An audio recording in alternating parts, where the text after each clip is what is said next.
नमस्कार दोस्तों, मैं जीतेंद्र द्विवेदी। आप सभी का स्टडी विद जीतेंद्र चैनल पर स्वागत है। आज हम मध्य प्रदेश में हम राजपूत वंश को देखेंगे। यानी हमने पिछली क्लासों तक आपको दक्षिण भारत का जो राजवंश दिखा रहे थे उसमें हमने राष्ट्रकूट को कंप्लीट कर लिया था और कल्याणी के चालुक्य को हम नहीं देखेंगे क्योंकि वो उनका प्रभाव मध्य प्रदेश में देखने को नहीं मिला है। अब उत्तर भारत की स्थिति देखें तो हर्ष के बाद फिर से छोटे छोटे क्षेत्रों में हमें कुछ राजपूत वंशों का उदय देखने को मिलता है। इनके संबंध में यदि आपने भारतीय इतिहास पढ़ा हो, इंडियन हिस्ट्री, तो वहाँ राजपूतों की उत्पत्ति का सिद्धांत आता है। तो इसमें कुछ विद्वानों का बड़ा मतभेद है, कुछ इनको देसी मानते हैं, कुछ इनको विदेशी मानते हैं। वहीं इसी के संबंध में, इसी उत्पत्ति के सिद्धांत के संबंध में वशिष्ठ ऋषि का यज्ञ की बात भी आती है कि उन्होंने एक यज्ञ किया था जिसमें से राजपूतों की उत्पत्ति हुई थी, है ना। 4 राजपूतों की उत्पत्ति उन्होंने वहाँ बताई थी, जिसमें सबसे प्रसिद्ध जो देखने को मिला था हमें गुर्जर प्रतिहार देखने को मिले थे। ठीक है, तो इसको हम यहाँ डिस्कस नहीं करेंगे। राजपूतों की उत्पत्ति से आप तो मोटा मोटा जान लें कि इनकी उत्पत्ति के संबंध में विद्वानों को मतभेद है, कुछ देसी कुछ विदेशी मानते हैं। और वशिष्ठ ऋषि का अग्निकुंड सिद्धांत को भी माना जाता है, यानी उन्होंने यज्ञ किया, उस यज्ञ से राजपूतों की उत्पत्ति। ठीक, यानी उत्तर भारत की तरह हम देखा जाए तो हमें अब कई वंश देखने को मिल रहे हैं। हमें पंजाब, आपके कहते दिल्ली वाले रीजन में और राजस्थान में हमें आपको चौहान वंश देखने को मिल रहा है ना। गुजरात साइड और आपका दक्षिण राजस्थान में हमें गुर्जर प्रतिहार देखने को मिलेंगे। मालवा में हमें परमार मिलेंगे, बुंदेलखंड में हमें चंदेल मिलेंगे, है ना। और बंगाल में हमें पाल वंश देखने को मिल रहे हैं। और कन्नौज के लिए अब लड़ाई होगी क्योंकि कन्नौज का त्रिगुट संघर्ष भी प्रारंभ हो गया, जिसमें गुर्जर, पाल और नीचे के राष्ट्रकूट। हमने कुछ राष्ट्रकूटों की आपको बताया भी था कि राष्ट्रकूटों ने कैसे बार बार कन्नौज पर अधिकार करने का प्रयास किया, परंतु ये त्रिगुट संघर्ष में अंतिम रूप से जो विजय देखने को मिलती है हमें गुर्जर प्रतिहारों की ही देखने को मिलती है। ठीक है, तो अब हम क्लास को स्टार्ट करते हैं। गुर्जर प्रतिहार वंश, इसको हम एक एक करके जो मध्य प्रदेश से संबंधित हैं उन सारे को यहाँ डिस्कस करेंगे। तो पहला हम गुर्जर प्रतिहारों को देखेंगे, इनका क्षेत्र, संस्थापक, ये सारी चीज़ों को हम यहाँ डिस्कस करेंगे। तो हम सबसे पहले हेडिंग डालते हैं गुर्जर प्रतिहार वंश, यानी आज की क्लास हमारी गुर्जर प्रतिहार वंश की ही है।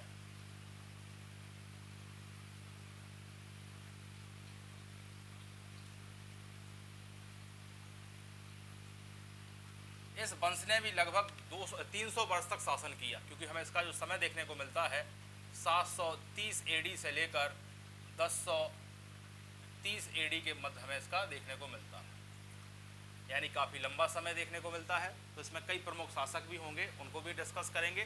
ठीक है ना। सबसे पहले हम क्षेत्र की बात करते हैं कि इनका क्षेत्र कहाँ है, बेसिकली ये कहाँ से आए थे या कहाँ इनका देखने को मिला हमें। तो हम मैप को देखते हैं थोड़ा सा, क्योंकि हम सारी चीज़ें आपको यहाँ मैप से ही पढ़ाते हैं। तो ये जो गुजरात का हिस्सा हुआ और दक्षिण पश्चिम राजस्थान की बात की जाए, यहाँ से हमें देखने को मिलता है इनका मूल क्षेत्र। ठीक है ना। बाद में वो मध्य प्रदेश की तरफ भी प्रवेश करेंगे, क्योंकि इनका दूसरा शासक ही मध्य प्रदेश की उज्जैन को राजधानी बनाता है, नागभट्ट प्रथम। उसके बारे में भी हम यहाँ डिस्कस करेंगे सारी चीज़ें।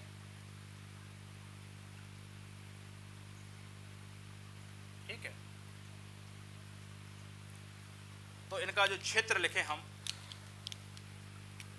इनका जो क्षेत्र देखा जाए गुजरात और दक्षिण पश्चिम राजस्थान है। गुजरात और दक्षिण पश्चिम राजस्थान, ये होगा इनका क्षेत्र। इसके बाद हम देखेंगे यहाँ इनकी राजधानी कहाँ है। और उत्पत्ति की बात की जाए तो अभी हम ऐसा कह सकते हैं कुल में जो अग्निकुंड से जो राजपूत उत्पन्न हुए थे उनमें सर्वाधिक प्रसिद्ध यही थे। तो हम लिख सकते हैं अग्निकुंड के राजपूतों में सर्वाधिक प्रसिद्ध यही थे। पहला पॉइंट हम लिख लेते हैं आपको, तो यही उत्पत्ति हो जाएगा। क्या लिखेंगे? अग्निकुंड के राजपूतों में सर्वाधिक प्रसिद्ध थे। यानी इन 4, उसमें से लगभग 4 निकले थे आपके। चालुक्य हो गए, है ना, चौहान हो गए, परमार हो गए और गुर्जर प्रतिहारे हो गए। तो इसमें सर्वाधिक प्रसिद्ध प्रतिहार वंश था,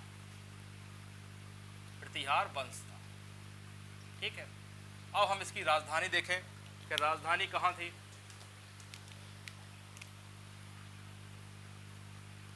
प्रारंभिक में इनकी राजधानी जो शुरुआत में मिलती है वो भीनमाल मिलती है, बाद में दूसरे ही शासक उज्जैन राजधानी कर देते हैं, तो हमें मिलती है भीनमाल। संस्थापक देखा जाए तो संस्थापक में हमें हरिश्चंद्र देखने को मिलते हैं। संस्थापक हो गए, हरिश्चंद्र हो गए, और एक तथ्य और आता है ये अपने आप को,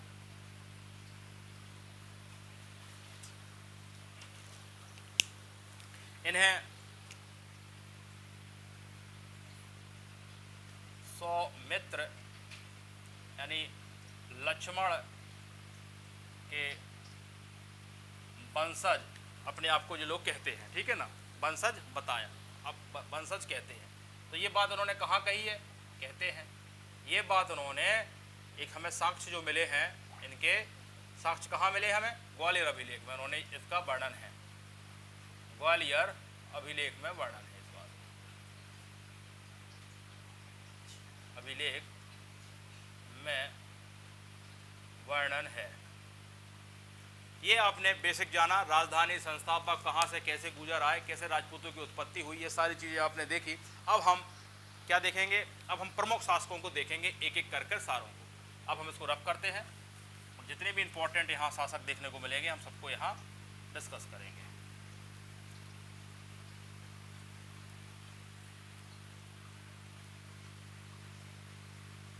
इसको भी रफ कर दे रहे हैं, मैप को लोकेशन देख ही लिया आप लोगों ने। प्रमुख शासक,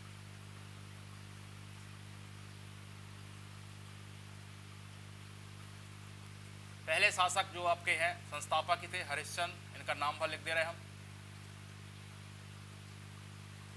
दूसरे जो शासक मिले हमें नागभट्ट देखने को मिले, और नागभट्ट हम इनको प्रथम कहेंगे, और इनका जो समय देखने को मिला है 730 एडी से लेकर 760 एडी के मध्य इनका शासन देखने को मिला है। ठीक है, इनको भी वास्तविक संस्थापक कहा जाता है। ठीक है, वास्तविक संस्थापक थे। इसके बाद एक फैक्ट है, इन्होंने अवंती या इन्होंने उज्जैन को राजधानी बनाया सीधा, इन्होंने उज्जैन को राजधानी बनाया था, यानी दूसरे ही शासक ने मध्य प्रदेश में राजधानी बना ली। और एक और इन्हें जाना जाता है कारण से लिए, पश्चिम भारत की तरफ अरबों का आक्रमण हुआ जिसमें जुनैद नेतृत्व करता थे, इसने जुनैद को हराया, इस कारण से इन्हें मलिच्छों का विनाशक भी कहा जाता है। तो आप लिख सकते हैं भारत के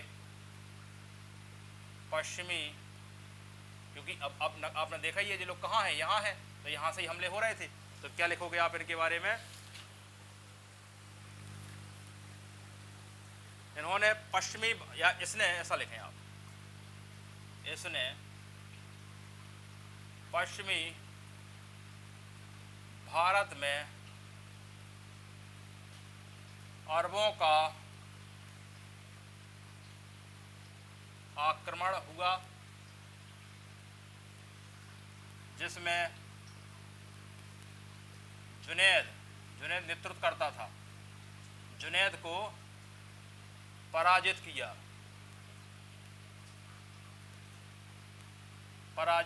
था।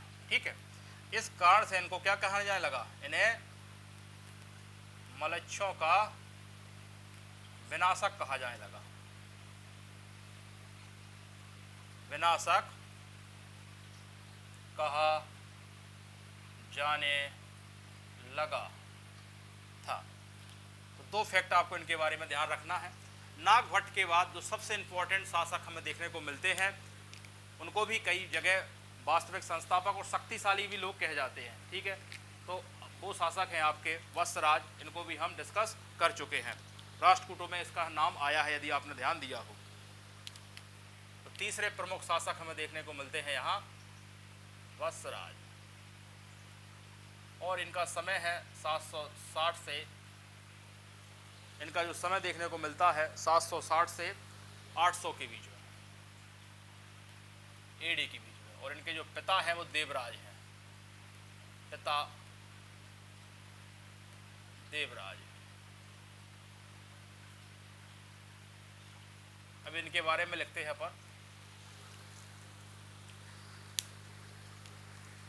जो इनके काल में सबसे महत्वपूर्ण घटना घटी है वो त्रिकूट संघर्ष प्रारंभ होता है। जैसे राष्ट्रकूटों में आपने देखा होगा ध्रुव के काल में जो राष्ट्रकूट संघर्ष प्रारंभ होता है, तो ये भी होते हैं। तो दक्षिण में ध्रुव आ रहे हैं, और ये कहाँ हैं? ये कन्नौज है, क्योंकि इन्होंने किसको हराया है? धर्मपाल को हराया, पाल वंश के शासकों को। तो ये पहले धर्मपाल के शासक को हराते हैं, कन्नौज में पहुँचते हैं, यहाँ से ध्रुव आता है, ध्रुव इनको हरा देता है। ठीक है ना? तो लिखेंगे इनके काल में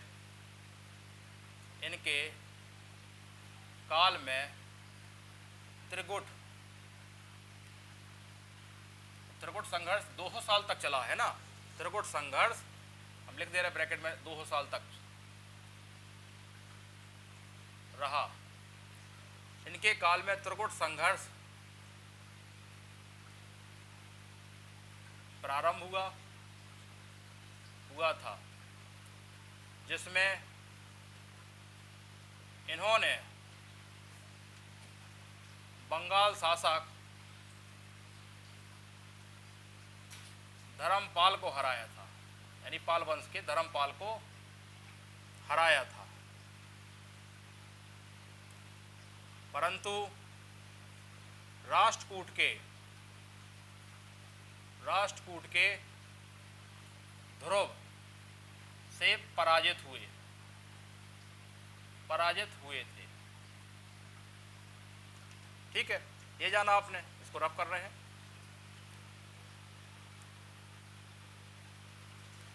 राष्ट्रकूट शासक से हार गए।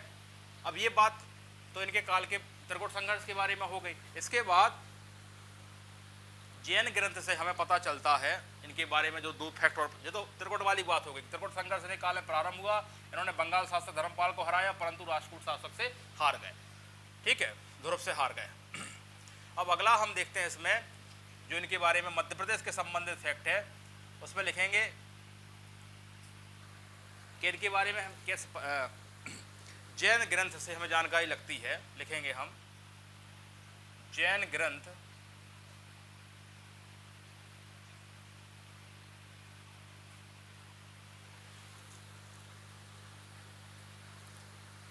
ग्रंथ कुबलय माला और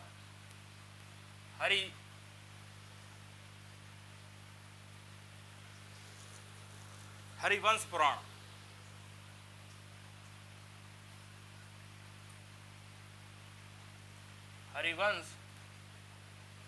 पुराण के अनुसार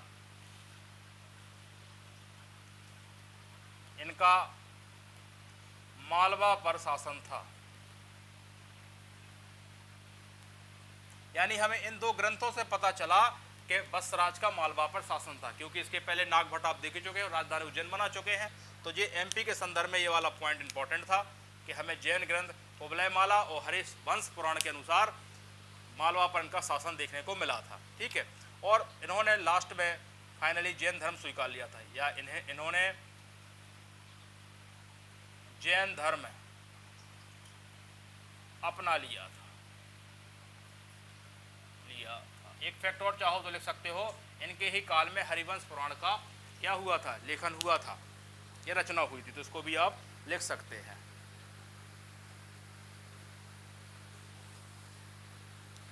ठीक है, यानी जैन धर्म से ये प्रभावित थे। अब अगले शासक अपना लिया भी कह सकते हैं, या उसमें डाउट हो तो प्रभावित थे, ऐसा ज्यादा लिखेंगे आप, प्रभावित थे। ठीक है, अब हम देखते हैं अगले शासक, इनका पुत्र आता है नागभट्ट द्वितीय। इसको रब करते हैं। 3 शासक देख लिया आपने, हरिश्चंद्र, नागभट्ट प्रथम और वत्सराज। वत्सराज के बारे में इंपॉर्टेंट क्या है? त्रिकूट संघर्ष इनके काल में प्रारंभ हो गया है, जिसमें ये धर्मपाल को हराते हैं, परंतु राष्ट्रकूट शासक ध्रुव से पराजित हो जाते हैं और मालवा में इनका शासन था। इस बात की जानकारी हमें कुबलय माला ग्रंथ से और आपका हरिवंश पुराण से पता चलता है, ठीक है। और जैन धर्म से प्रभावित थे। अभी हम ये नहीं कह रहे हैं कि अपना लिया था, क्योंकि इनका पुत्र तो उसको अपना ही लेता है। तो अब चौथा शासक इंपॉर्टेंट देखते हैं, नागभट्ट द्वितीय। अभी नागभट्ट प्रथम देख चुके हैं आप, अब आते हैं नागभट्ट द्वितीय। इनका समय देखा जाए तो नागभट्ट द्वितीय का 800 से लेकर 833 तक है। 800 से लेकर 833 तक है इनका समय, ठीक है। अब क्योंकि त्रिकूट संघर्ष तो अभी चल ही रहा है, बंद हुआ नहीं है। और ये है कौन, ये भी लिख लें, पुत्र हैं ये वत्सराज के। त्रिकूट संघर्ष क्योंकि इनके पिता के समय से प्रारंभ हो गया, तो इनको भी त्रिकूट संघर्ष का सामना करना पड़ेगा। तो इसने देखेंगे, इसने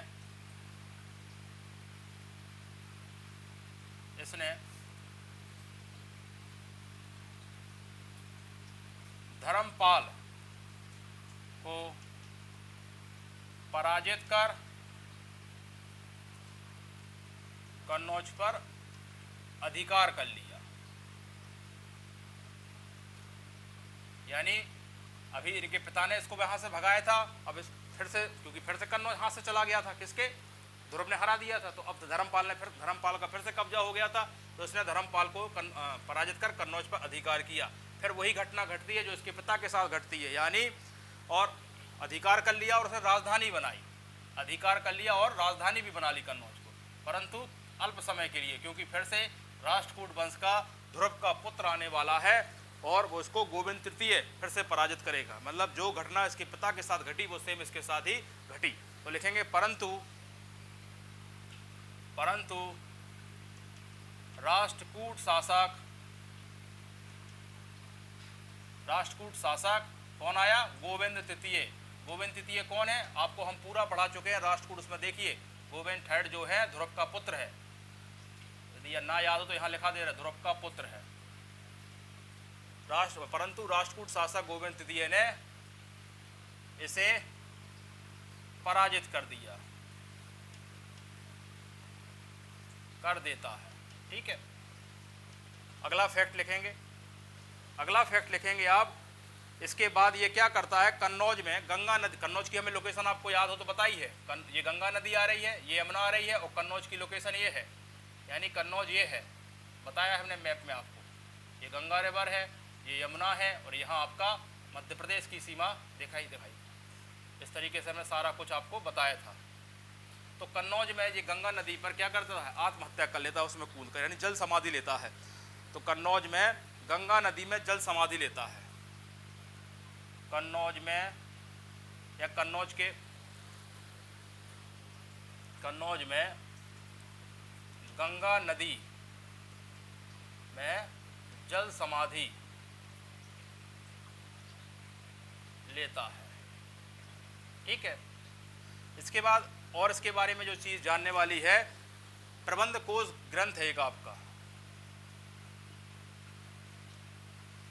प्रबंध कोश के अनुसार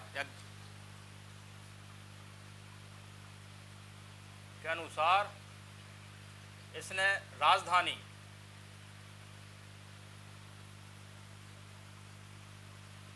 राजधानी ग्वालियर परिवर्तित की थी, यानी गोपी पर्वत पर, जो गोप पर्वत है, परिवर्तित किया था,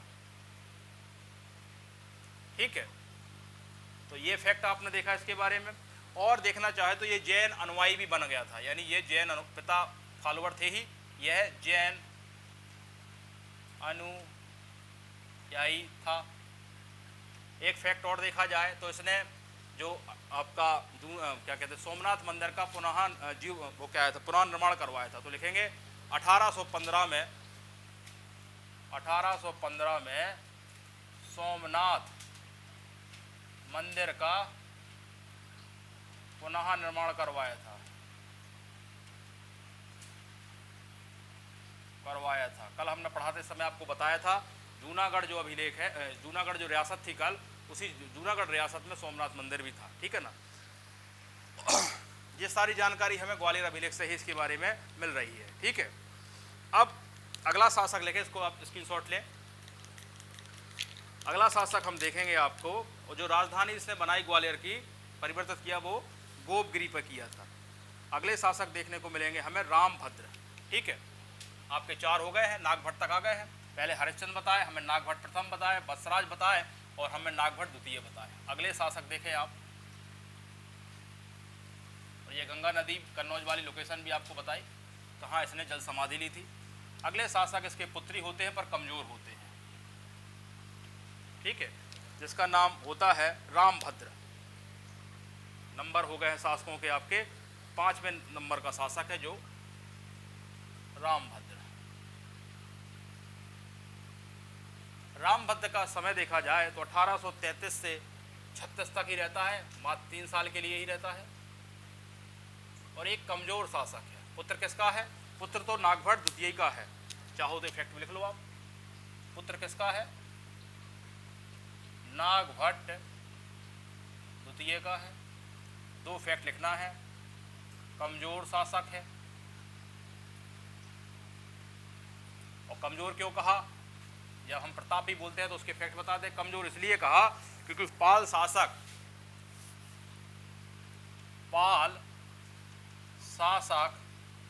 देवपाल से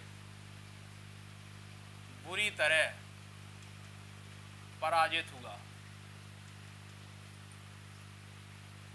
इसलिए हमने इसको एक कमजोर शासक कहा। इसके बाद इसका पुत्र आता है, बड़ा इंपॉर्टेंट है और वो ताकतवर होता है और वैष्णव धर्म का अनुयायी होता है, जिसका नाम है मिहिर भोज। मिहिर भोज। और ये आपका 836 से लेकर आपके 885 तक होता है। 1800 बोल गए थे। ठीक है, इनके बारे में लिखें। अभी तक आप देख रहे हैं जैन धर्म के अनुयायी देखने को मिल रहे हैं, अब ये वैष्णव मत अनुयायी है आपका। तो पहला फैक्ट तो आप यही लिख लें, कई बार जी, वैष्णव मत अनुयायी था। और गजब की बात यह है कि ये अपने आप को विष्णु का अवतार भी कहता था। क्या गजब की बात है? ये अपने आप को विष्णु का अवतार भी कहता था। तो लिखे, यह अपने आप को विष्णु का अवतार कहता था। और ये बात इसने 2 उपाधि जो धारण की वो उसी बेस पर की है। उपाधि जो इसकी है, पहली उपाधि देख लो आप, आदि वराह, क्योंकि ये विष्णु आप मानते ही अपने आप को। और ये बात हमें कहाँ से पता चली? ये ग्वालियर के एक अभिलेख है, ग्वालियर में जो मिला है, उसका नाम है आपका सागरताल अभिलेख।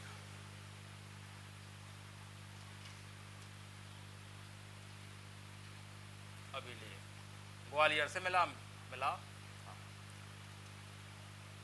तो उपाधि से पता चल गई। दूसरी उपाधि जो इसने धारण की है वो थी इसकी प्रभास। और ये कहां से मिला है? प्रभास का जो सबूत मिला है हमें दौलतपुर अभिलेख से मिला है। दौलतपुर अभिलेख। ये तो इसके बारे में जाना आपने, उपाधि जाना, वैष्णव धर्मानुयायी जाना। इसके बाद इसने ग्वालियर में तेली मंदिर का निर्माण करवाया था। अब ऊपर लिख दे रहे यहां, ताकि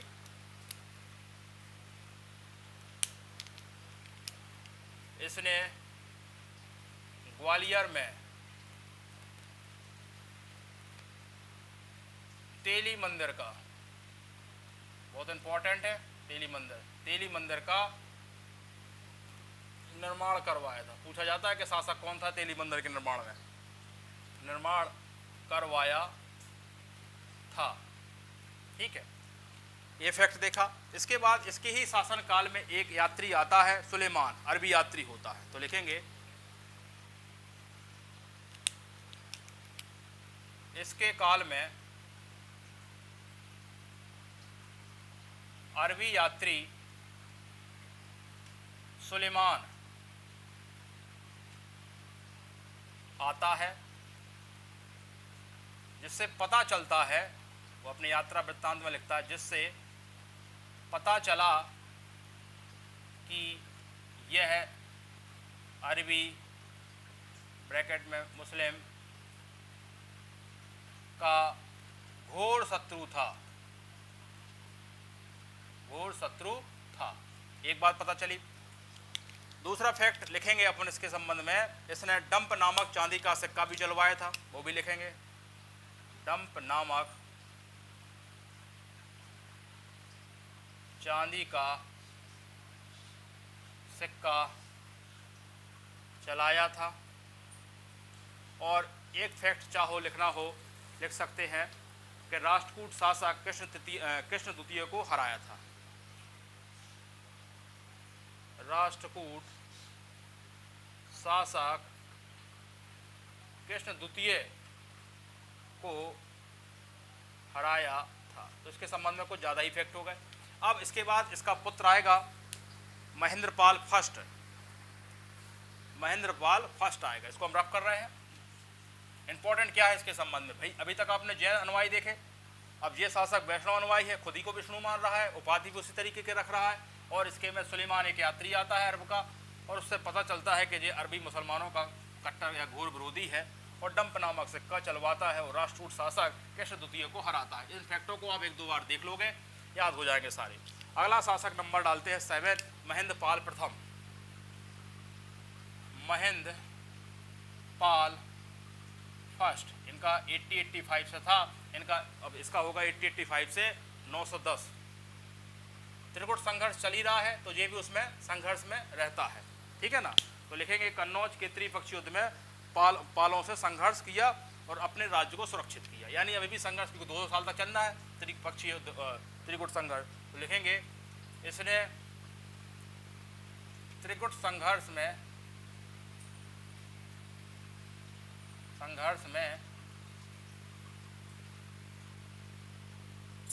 पालों से किया और अपने राज्य को सुरक्षित रखा। ठीक है, एक फैक्ट और लिखना चाहो, इसके जो दरबार में जो कवि थे बड़े इंपॉर्टेंट थे, महाकवि पंडित राजशेखर। तो इनके कवि, दरबारी कवि या कवि कौन थे इनके दरबार में? पंडित राजशेखर। ठीक है, बड़े इंपॉर्टेंट है, राजशेखर हो गए। और यदि राजशेखर की यदि आपको रचनाएं कुछ दिखना है, क्योंकि इंपॉर्टेंट है, हम एमपी में भी पढ़ाएंगे इसमें, तो इनका है बाल भरत, बाल रामायण, काव्य मीमांसा। और एक और लिखना चाहो तो आप लिख सकते हो कपूर मंजरी। कपूर मंजरी ज़्यादा इंपॉर्टेंट है। और ठीक है, ये हो गए आपके महेंद्रपाल के बारे में, हो कि ये भी संघर्ष में है। इसके बाद भोज द्वितीय आते हैं, उनके बारे में कुछ ज़्यादा नहीं लिखना है, नाम भर लिख लें क्रम के लिए। भोज द्वितीय बैठे गद्दी पर, और समय देखा जाए तो 910 से लेकर 912 ईडी तक देखने को मिले। इसके बाद अगले शासक हमें देखने को मिलते हैं महीपाल। महीपाल का 912 से लेकर आपका 944 ईडी तक हमें इनको देखने को मिलता है। ठीक है, इनके संबंध में एक दो फैक्ट लिखेंगे। एक ही फैक्ट लिख लें कि राजशेखर इनके काल में भी रहे। पंडित राजशेखर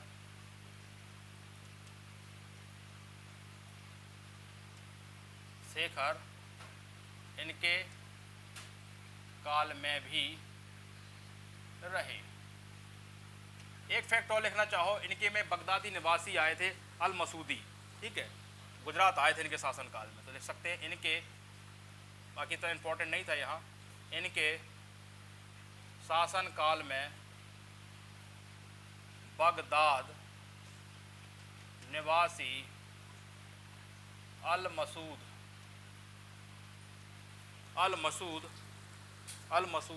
मसूदो या अल मसूदी है उनका नाम, अल मसूदी गुजरात आया था। अब 3 शासक और बचे हैं, बड़े इंपॉर्टेंट है, क्योंकि अब महमूद गजनबी का हमला होता है और महमूद गजनबी के हमले में वो भाग जाते हैं, और भाग जाते हैं तो चंदेल शासक विद्याधर उनकी हत्या कर देते हैं, जो गंडदेव के लड़के होते हैं। वो नाराज हो जाते हैं कि आप मैदान छोड़कर क्यों भागे। ठीक है, उनके संबंध में भी हम चर्चा करेंगे। इसके बाद उनका पुत्र त्रिलोचन पाल आता है, जो चंदेलों की सत्ता स्वीकार लेता है, परंतु दोबारा महमूद गजनबी का हमला होता है, वो भी भाग जाता है। इसके बाद अंतिम शासक बचते हैं यशपाल, और उनको गढ़वाल शासक चंद्रदेव उनकी हत्या कर देते हैं, पराजित कर देते हैं, और कन्नौज पर गढ़वाल वंश का शासन हो जाता है। फिर आपको पता है पृथ्वीराज चौहान और गढ़वाल वंश की कहानी, जयचंद आते हैं गढ़वाल वंश से। तो अगले शासक लिखेंगे हम राज्यपाल। राज्यपाल, राज्यपाल के बारे में फैक्ट लिखेंगे आप। इनके समय क्या होता है, ऐसा लिखें आप, 1018 एडी में कन्नौज पर महमूद गज नबी का आक्रमण हुआ था, जिसमें यह मैदान छोड़कर भाग गया था। और इसने मैदान छोड़ा, इससे क्या हुआ, इससे चंदेल शासक गणदेव का पुत्र, यदि चंदेल शासक क्या हुए, गणदेव का पुत्र जो है विद्याधर, गणदेव का पुत्र, अभी हम चंदेल वंश को भी पढ़ाएंगे यहाँ, विद्याधर ने इसकी हत्या कर दी। ठीक है, बाकी विद्याधर भी हत्या नहीं करता है। आगे हम कछवाहा वंश बताएंगे, जिसकी 3 शाखा होती है। तो नरवर शाखा का एक इनका सामंत होता है अर्जुन, वो करता है हत्या। आगे हम उसको डिस्कस करेंगे। ठीक है, अब राज्यपाल तो मर गया। अब राज्यपाल के बाद उसका पुत्र आता है त्रिलोचन पाल। ठीक है, इसको आप यहाँ लिख दे रहे हैं हम, 11 नंबर, त्रिलोचन पाल बैठता है। कौन है, राज्यपाल का पुत्र है ये। और जब पिता की हत्या होती है, परंतु ये स्वीकार लेता है, यानी विद्याधर कन्नौज पर के अधीन शासन करता है, यानी शासन तो कन्नौज पे ही करता है, यानी ऐसा लिखेंगे अपन, विद्याधर के अधीन, क्योंकि विद्याधर तो चंदेल है, चंदेल वंश बुंदेलखंड रीजन से, तो विद्याधर के अधीन कन्नौज पर शासन करता है, कन्नौज पर शासन करता है। परंतु जब महमूद गजनबी का आक्रमण होता है, इसके काल में भी होता है, दोबारा होता है, तो यह भी मैदान छोड़कर भाग जाता है,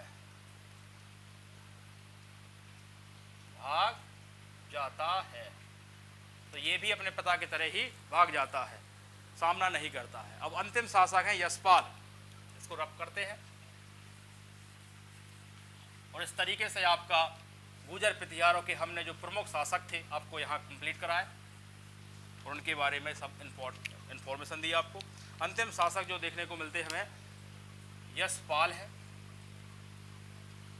और 1025 से लेकर 1036 तक इनका या समय रहता है ना। और ये पुत्र हैं त्रिलोचन पाल के ही, पुत्र त्रिलोचन पाल के हैं। और इन पर क्या होता है, ये अंतिम शासक हैं, पहले तो लिखें। अंतिम हमेशा याद रखना, आपको हमेशा बोलते हैं हम अंतिम, और पहला अंतिम प्रतिहार शासक है ये। और अब जो गढ़वाल वंश है वो इस पर क्या करेगा, शासन करेगा, तो लिखेंगे यशपाल की हत्या